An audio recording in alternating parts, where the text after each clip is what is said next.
ဇွန်မီဆိုတာရုပ်ရှင်ထဲမှာပဲရှိတာလို့သင်ထင်နေပါသလား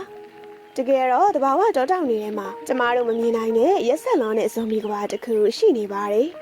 အခုသင်မြင်နေရတဲ့ဒီပစည်းရင်ခွေကတာမန်အတိုင်းပြန်နေတာမဟုတ်ပါဘူး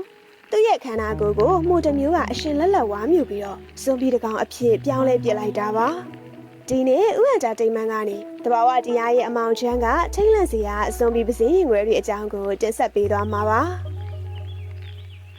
ဒီဇက်လန်ရဲ့တည့်ရခံကတော့မက်ဆိုစပိုရာလို့ခေါ်တဲ့မှုတစ်မျိုးပါဒီမိုဟာမြေကြီးထဲမှာနှစ်ပေါင်းများစွာစောင့်ဆိုင်နေပြီးပစည်းရင်ခွဲတွေမြေပေါ်တက်လာတဲ့အချိန်မှာသူတို့ရဲ့ကိုယ်ခန္ဓာတွေကိုကျူးကျော်ဝင်ရောက်ပါတယ်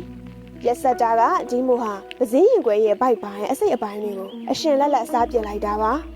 အဲဒီနောက်မှာတော့ဗိုက်နေရာမှာအဖြူရောင်မှုန့်ပွင့်တွေကအစာထိုးနေရာယူလိုက်ပါတယ်အံ့ဩဖို့ကောင်းတာကသူ့ရဲ့ဗိုက်ပိုင်း